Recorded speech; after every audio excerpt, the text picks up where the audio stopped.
Boa tarde, gente! Hoje nós vamos contar para vocês um pouco sobre o texto Globalização e Educação, demonstrando a existência de uma cultura educacional mundial comum ou localizando uma agenda globalmente estruturada para a educação, escrito pelo Roger Dale. O nosso grupo é composto pela Inayara Queiroz da Silva, pela Letícia Nishimura Riga e pela Raquel Fernandes da Silva. Falando um pouco sobre o autor, Roger Dale é um sociólogo e professor universitário do Reino Unido, especializado na área de sociologia da educação. Grande parte de seu trabalho como pesquisador é dedicado a entender a relação entre a globalização e a educação, através de uma abordagem crítica que considera aspectos culturais e político-econômicos.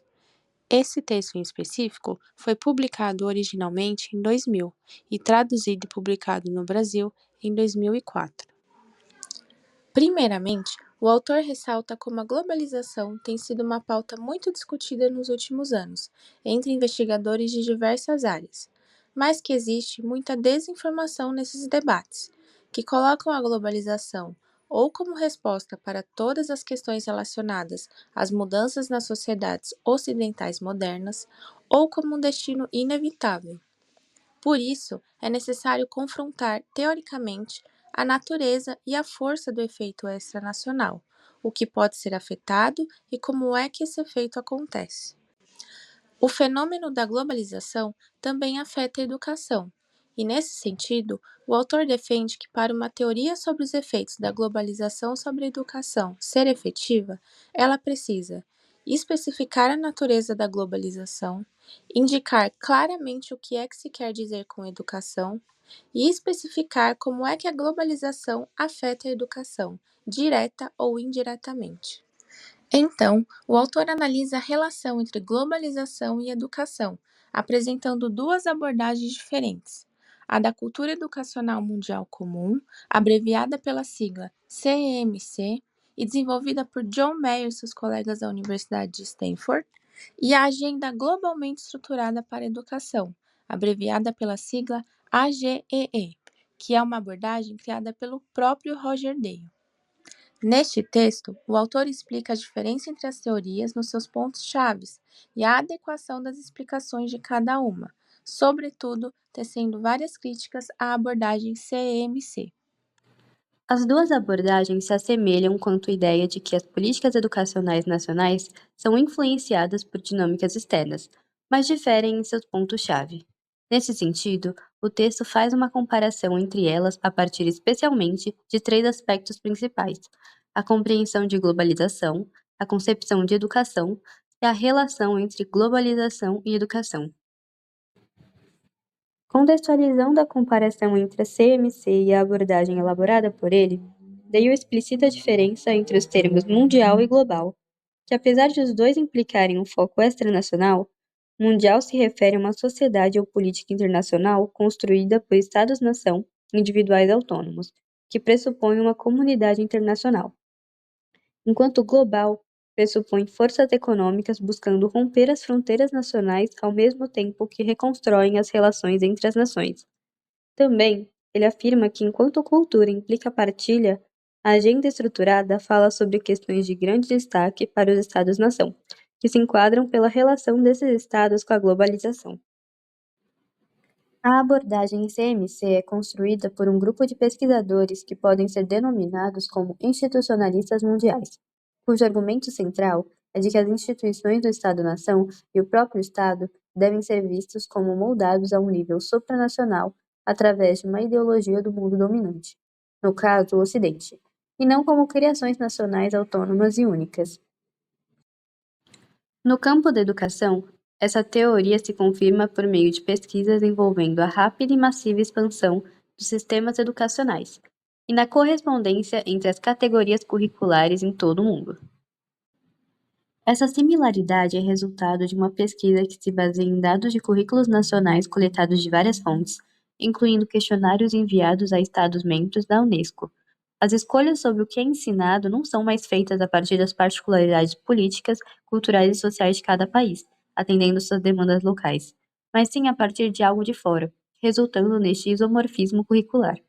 O autor afirma que um aspecto importante que dialoga com essa padronização é o afastamento entre currículo e a confirmação por meio de base científica, de modo que não se busca confirmar que cada escolha gera o resultado esperado. Como o exemplo que ele deu, o ensino de matemática e ciências realmente gera impacto econômico? Os estudiosos desse campo não têm essa pretensão. Eles permanecem em conflitos acerca da promoção da justiça social e da eficácia da educação, por exemplo. Desse modo, com a ausência de conhecimentos acerca dos impactos das variações curriculares, há espaço para uma pressão mundial pela padronização, mesmo que superficialmente. Ainda no esclarecimento dos argumentos utilizados pela CMC, a universalidade da concepção de educação como um meio geral. A educação é uma instituição crucial, se tratando de uma forma simbólica de pertença na política moderna, tido como um método científico racionalizado de produzir o progresso social, e que se valida através de sua própria definição, ao descrever seus produtos como cidadãos competentes. Esses acontecimentos não podem ser explicados pelas teorias funcionalistas, nacionais, culturais ou outras. Dale afirma que elas derivam do modelo estatista. O modelo estatista considera um modelo racional que enfatiza o individualismo econômico, político e cultural que concebemos na nossa sociedade, promovendo a competitividade entre os Estados-nação e induzindo-os a se inspirar em concepções que são valorizadas mundialmente. Portanto, para a educação, nessa abordagem, as políticas nacionais são apenas interpretações das práticas informadas e legitimadas pelas ideologias, valores e culturas de nível mundial. Agora, falando um pouco sobre a agenda globalmente estruturada para a educação, essa abordagem entende a globalização como um conjunto de instrumentos políticos e econômicos que organizam a economia mundial, legitimando e dando continuidade ao sistema capitalista. Seu funcionamento tem como principal motor a busca pelo lucro, e as relações não ocorrem de forma harmoniosa, sendo tensionadas por pressões econômicas e pelos interesses de cada nação. Com a globalização, muitas políticas que antes eram constituídas em nível nacional passaram a ser elaboradas por agendas estabelecidas pela economia e política global, e não como questões estritamente locais. Neste contexto, os Estados passam a agir considerando tanto sua própria autonomia como instituição, quanto as demandas geradas por pressões e regulações globais, concedendo atribuições a órgãos supranacionais. Portanto, diferentemente da CMC, essa abordagem entende a globalização não somente como um conjunto de valores e transformações culturais e sociais, mas também como um fenômeno político-econômico. No campo da educação, essa mudança acaba por impactar tanto os objetivos das políticas educacionais, como os meios pelos quais elas são construídas.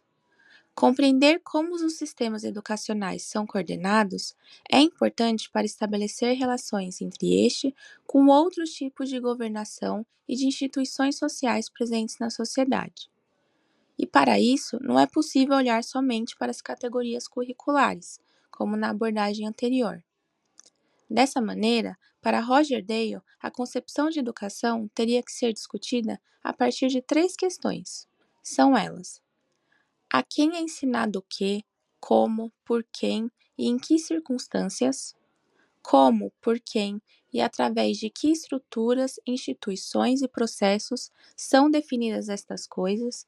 Como é que são governadas, organizadas e geridas? E, por fim, quais são as consequências sociais e individuais destas estruturas e processos? Ao longo do texto, o autor também ressalta limitações e elabora críticas à CMC. Aqui destacaremos algumas. Uma delas diz respeito à relação entre educação e currículo. Apesar dos proponentes dessa abordagem alegarem não haver inconsistência entre as teorias que consideram a história nacional para a construção do currículo e a cultura educacional mundial comum, eles afirmam que essas teorias não são capazes de explicar a emergência das categorias em si. Nesse viés, uma das principais críticas do autor quanto à concepção de educação é resumi-la às categorias curriculares. Segundo ele, ao fazer essa associação, a CMC desconsidera a questão das desigualdades sociais presentes nas sociedades ocidentais modernas, na esfera global e nacional, as quais têm reflexo na educação. E, além disso, ao centrar-se na sala de aula, ignora que tais categorias fazem parte de uma política curricular, a qual também está inserida numa política educacional. Mas além dessas limitações, segundo Roger Dale, o principal problema da abordagem CMC é a teoria da agência. A CMC afirma haver uma adesão mundial dos Estados-nação aos seus preceitos, havendo uma padronização das suas categorias curriculares. No entanto, não é dada nenhuma explicação do porquê dessa adesão ou como aconteceu essa padronização. A CMC sugere que a escolarização se expandiu quase que por osmose, afirmando que os Estados-nação passaram a ter sistemas educativos e categorias curriculares simplesmente porque outros Estados-nação também os tinham. A CMC tenta explicar esse fenômeno através de uma ênfase no processo e conteúdo de legitimação. Essa abordagem seria legitimada por cientistas e especialistas, que incorporam e veiculam a ideologia e os valores da modernidade ocidental, acelerando a sua difusão e adesão entre os Estados-nação, promovendo assim o processo de padronização. Nesse contexto, as organizações internacionais como Unesco, OCDE e Banco Mundial têm um papel especialmente importante, porque veiculam modelos de desenvolvimento nacional e de direitos humanos, que vão se difundindo e se universalizando, de forma que inclusive as práticas educacionais começam a convergir em diferentes países. Nesse contexto, há uma ênfase grande da CMC na racionalidade técnica dos seus modelos, como se a adesão dos Estados-nação se desse de forma puramente voluntária, justamente pela racionalidade desses modelos.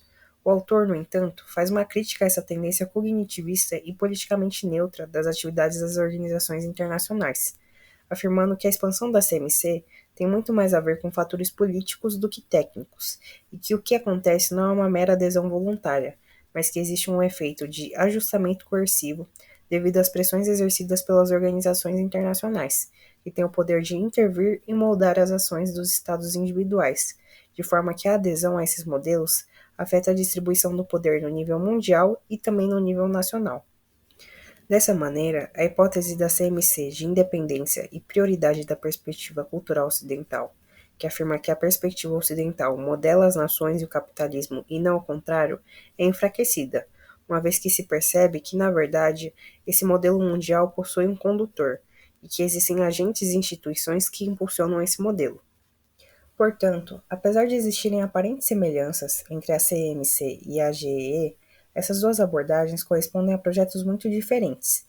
Enquanto a CMC demonstra a existência de ideias e valores de nível mundial, ela é bastante limitada nas suas explicações em relação às questões de agência e aos mecanismos de difusão dessa cultura. Por outro lado, a GEE introduz novas concepções sobre a natureza das forças globais e sobre como elas operam, e atribui essas transformações à mudança da natureza das forças supranacionais. Apesar disso, elas têm contribuições a oferecer uma outra. A AGE poderia explicar e ter em consideração a abordagem CMC. O contrário, contudo, já não é verdade. Então, a CMC demonstra que alguns aspectos dos sistemas educativos são baseados em guiões comuns, mas isso não basta para comprovar a existência de um currículo mundial. E enquanto a abordagem reconhece diferenças de poder no sistema global, ela as neutraliza e não problematiza como e por que e com que consequências esses poderes são dominantes, além de despolitizar a questão dos interesses dos Estados-nação dominantes. Todas essas questões entram em conflito diretamente com as questões da GEE, e as consequências dessas diferenças para a compreensão de como é que a globalização afeta a educação são muito claras. Esse foi o nosso trabalho. Agradecemos a sua atenção.